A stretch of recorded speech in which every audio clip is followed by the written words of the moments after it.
everybody and welcome to today's video.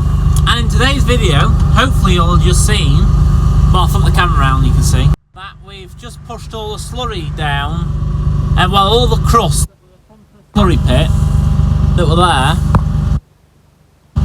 we've pushed it all down into the front bottom. That's purely because our slurry pit's never been this empty for, well, quite some time. Well, I'll say this empty. We've taken 50 load, just over 50 load out. I think like 52 or 54 load we've taken out in the last week or so that we've been doing. So this is the day after slurry spreading. So what we've done is, because our slurry pit's got a slope down into it, you get sediment stuck on the slope. So what we've just done is, there we are, pushed all the sediment to the bottom. And now what we're going to do now is we're going to get dirty water out the dirty water tanks and flood it, because then it'll fill it up again. Well, it won't fill it full, but what it'll do is it'll just push that sediment down into the bottom. So next time we come to take some slurry out, we can put stir in, it'll stir that sediment up and it'll take it away hopefully. But it's giving rain, a lot of rain for today, a lot of rain for tomorrow. Then Saturday's going to be dry, which, if it does dry up, we've got a field there that just wants finishing slurry spreading, so we might do that. Probably one video doing that. But then it's giving rain all next week, so I mean, if we can't get on that field and do it on Saturday when they say it's going to be dry, it's not the end of the world. We can just do it when it's dry again. But we just pushed this muck heap up as well. You can't really see my windows are a bit covered in rain because it is raining. Yeah, so what the next job is, traction slurry tanker, get all the dirty water we've got, drop that into the slurry lagoon, it'll flood it, and we're ready to go again when the weather's fit to do so. So yeah, we'll crack on.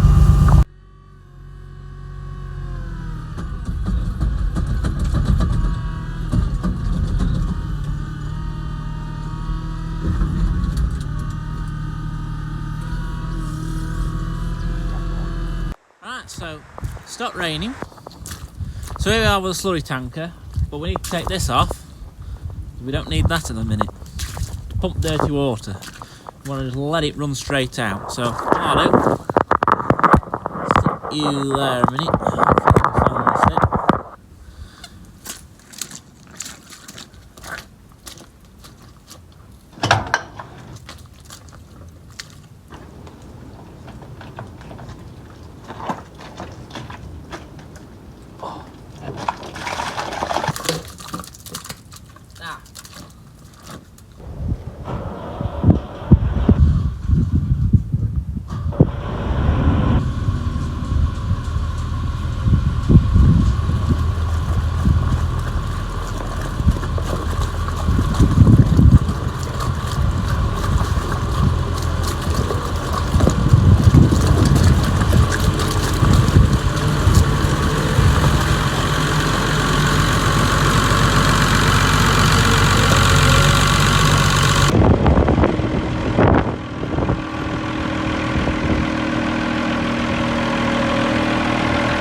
Dirty water tanks that we suck out of the traction slurry tanker, and then we've got 3 more that we don't suck out of very often because they're basically household water for them, but they've got overflow pipes on them, so when they're full they run into the other septic tank, which this is one of them. I'm still on this side of the tractor just because of the wind. It's forecasting a lot of rain, so for any luck that slurry pit doesn't flood it and it'll just help stir it up. But someone commented on one of me dirty water pumping videos before, so, oh, you know, you're always pumping slurry or dirty water, which is true. Because on a dairy farm you do get a lot of dirty water because you get all your parlour washings and what have you, they have to go get spread. You can't just let that run away. You know, you can't just dump that into a water course. That's illegal, that. So yes, we are always pumping slurry or dirty water. A lot of dairy farms will probably have a dirty water pump, so it'll pump it out of like a septic tank what we've got into the slurry pit. We don't have that purely because there's no electric here. The only electric we've got anywhere near here, the cubicle shed there, the cubicle shed over there. Obviously it doesn't look like a cubicle shed, there's all this junk here. But on the other side of them walls, the cubicle shed. They've got lights in them cubicle sheds.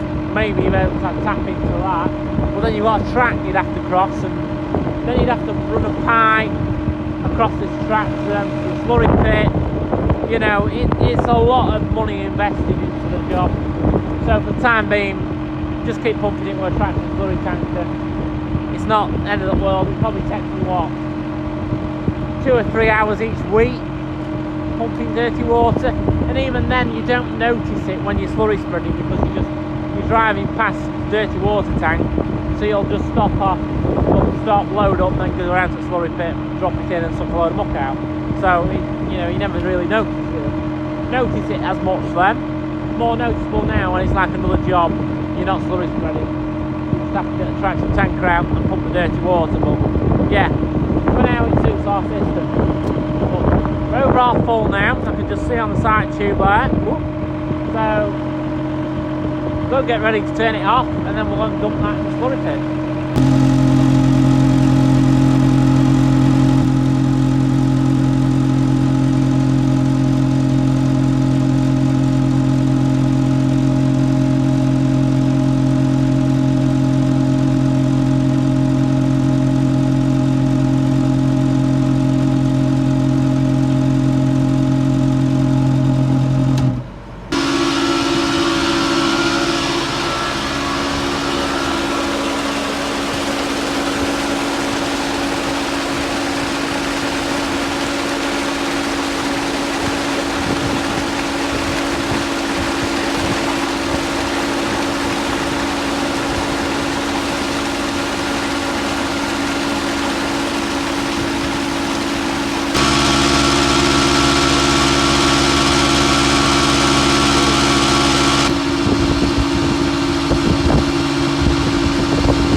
so we're actually about 3 days later now.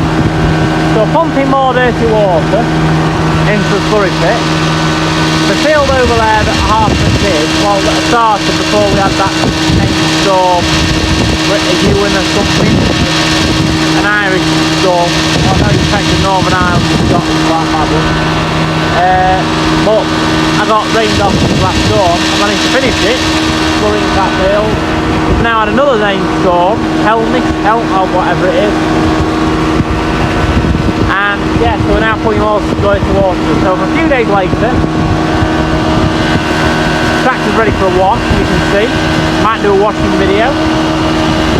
But yeah, we'll spin that more dirty water put in there, ready for when it dries up and we can get going again.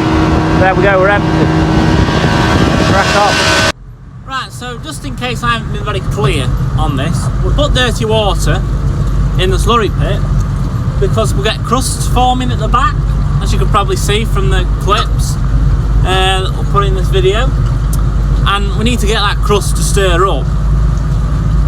The only way you're getting it to stir up is if you keep pumping dirty water in there and make the slurry at the front very watery, so then the stirrer will grab out, you know, when it's very watery, the stirrer can stir it pretty easily. So, and then it'll pull the crust forward, so the water will get on, the dirty water will get into the crust at the back, and then the stirrer will be able to pull it forward. That's what we hope to happen anyway. Fingers crossed, touch wood. So yeah, that's made it very clear. If I've not made it very clear, that's why I put dirty water in there. And that's one of the reasons we're not spreading it straight onto the field. The other reason we're not spreading it straight onto the field is because the ground's so wet. We've just had like a massive amount of rain last night, so things are too wet to travel. You won't travel on a field with a tractor and tanker at the minute. Not for a few days if it stopped raining now, but it's forecasting more rain, so yeah, that's why we're pumping it into the slurry pit.